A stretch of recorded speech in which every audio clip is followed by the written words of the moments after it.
I'm reading today from the book Path to Happiness, and our study today is the keyword permission, which is associated with the word yes, and in terms of our life journey is associated with the inevitability that we will die. So our relationship with dying is implied here.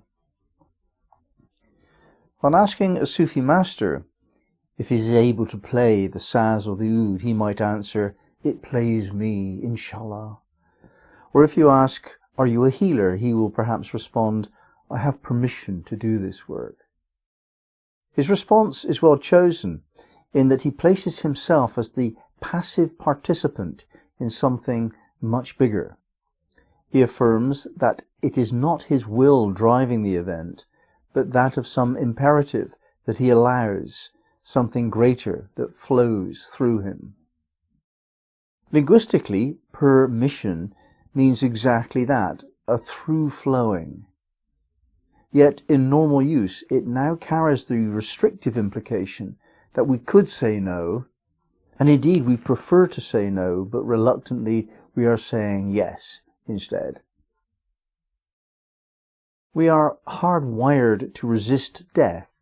That fact is called the survival instinct. And so any initial reluctance to acknowledge that we are approaching death is entirely legitimate. And yet one of life's few certainties is that we will die. So there always comes a moment of truth that this life is closing off soon and nothing can be done. Huge social pressure is at play because we are discussing one of life's terrible taboos, death. TV often shows the event for our entertainment, and in movies, inevitably the comforter of the dying fibs unconvincingly, "You'll be fine, it's only a scratch," or something similar. Rarely, if ever, will we hear, "Yes, my friend, it is now time to prepare enthusiastically for your greatest adventure."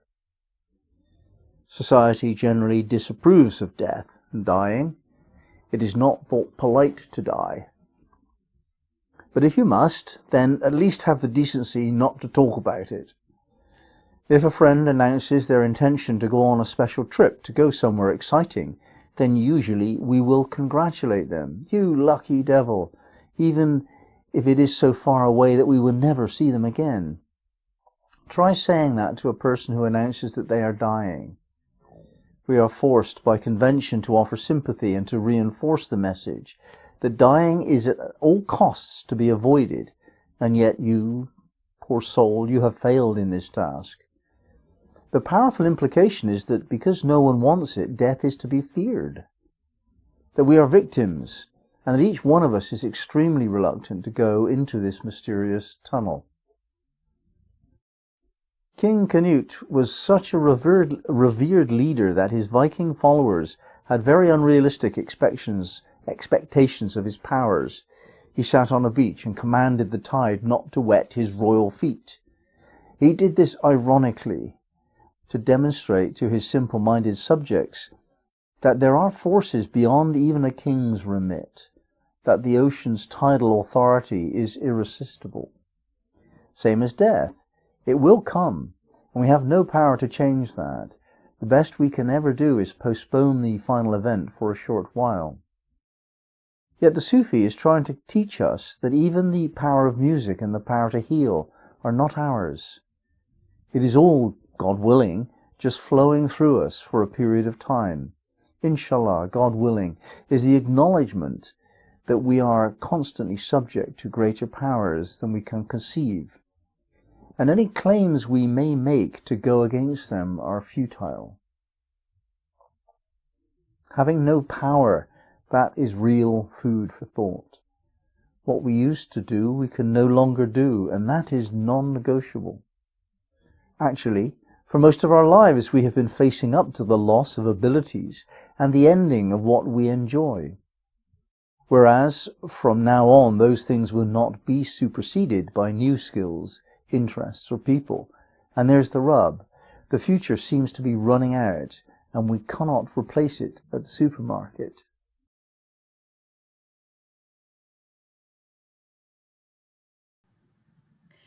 So my first question, James, is about permission. I'm really interested in knowing more of the derivation of that word, and especially how and why it's shifted over the years. I noticed that through flowing,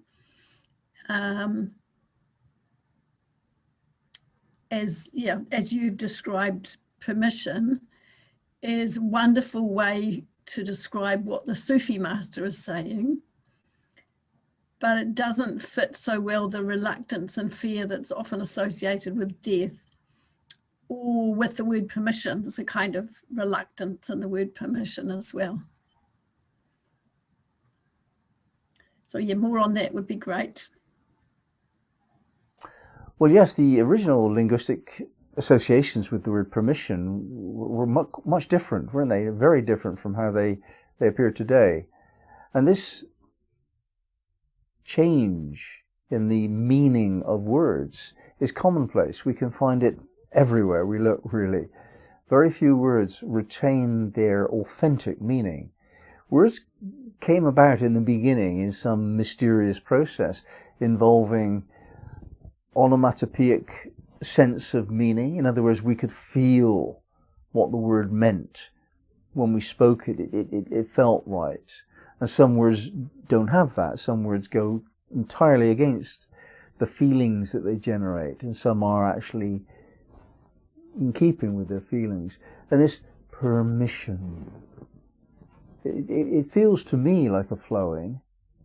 Mission is flowing, and permission being a denial of somebody, that they have to seek your authority in order to give them the right to do something, is entirely contrary to the Sufis' affirmation of what life is all about.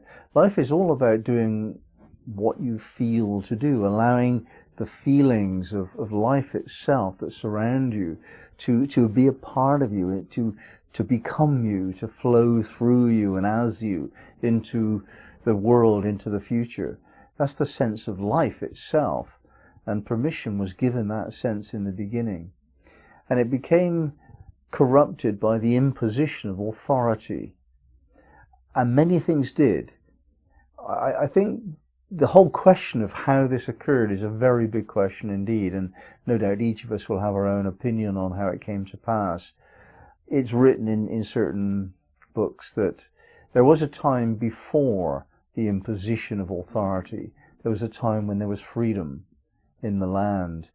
And we're going back before Atlantis, before Lemuria, to a land called Pangaea. And spirits came from a dying star and needed somewhere to live, and they took our planet because they didn't have one of their own. This is the story that I've read. And these spirits were aggressive, angry spirits, homeless as well, so they were desperate and used to bullying. And they persuaded us by introducing the concept of fear, that we need to be obedient to their authority. That's the story that I've read. Makes sense. I mean, there is definitely a category of person in the world that behaves as though ordinary folk should be afraid, and we, the leading elite, will tell you what to do in case of emergency. You know, that's the way the world is run. But the people that I know aren't like that. Not ordinary people, not the ones I want to hang out with. So I think it's a kind of legitimate story that there was an authority, a fearful and fear-making authority that took over this planet before history, long, long before history. Who knows? Anyway, the point is that this word permission can be... Our relationship with the word can change if we know the linguistic roots, and I think that's the important thing.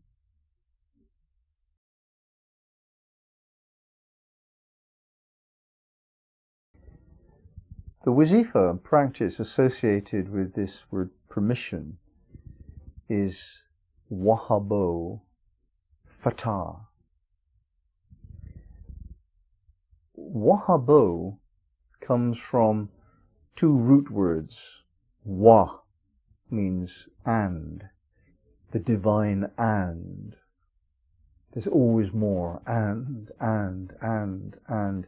We never run out of andness. There is no scarcity. There is superabundance throughout eternity. The divine and. That's Wa.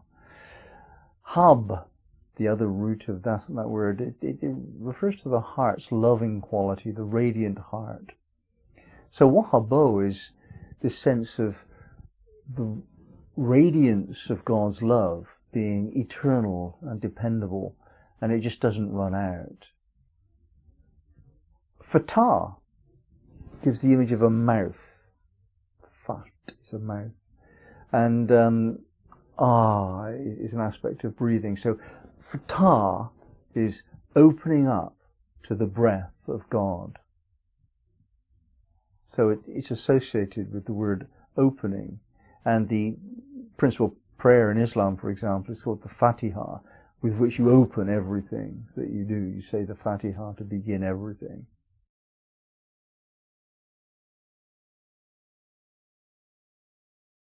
So if we put them together, Ya Wahabo is eternal, unending, divine blessing of love. Fatah is opening up to that, opening up to the breath of God, and understanding that the breath of God has this quality of divine love.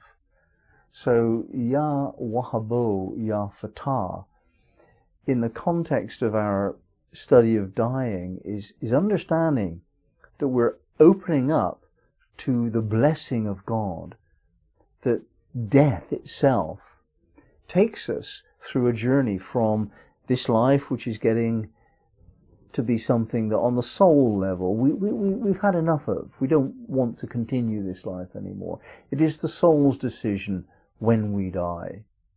And the soul is saying, enough's enough, I've done what I came for, take me on. And God's gift to us is to respond to that request and say, okay, I'll take you forward. We'll take you through the death process and you'll go to the next life after that. And that's a blessing. That's the loving blessing of the deepest order. So this is what we mean when we're saying, Ya Wahabo, Ya Fatah. Let me open up to divine blessing of God in the heart. I'm opening up to love. And applied to our study of dying, I know that the deepest love of God is to give me the opportunity of death, which of course is birth. I want the next life, which is even better than this one. Ya Wahabo, Ya Fatah. Ya Wahabo, Ya Fatah. Ya Wahabo, Ya Fatah. Ya Wahabo, Ya Fatah. And there's another way of saying this practice, which I'm more used to, where you imagine energy flowing from right to left. And this brings into play the image of the flowing river. And this is contained within Ya Wahabo, the river flowing into the ocean, the river of life flowing into God. And we visualize the flowing of a stream or a river from right to left. And then the opening of the heart. We open up the heart with a gesture. So it looks like this, from right to left. Ya Wahabo, Ya Wahabo, Ya Wahabo, Ya Wahabo, Ya Wahabo, Ya Wahabo, Ya Wahabo, Ya Wahabo, Ya Wahabo, Ya Wahabo, Ya Fatah. Ya Wahabo, Ya Wahabo, Ya Wahabo, Ya Wahabo, Ya Wahabo, Ya Wahabo, Ya Wahabo, Ya Wahabo, Ya Fatah.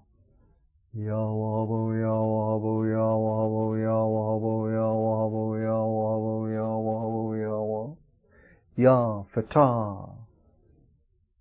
Ameen.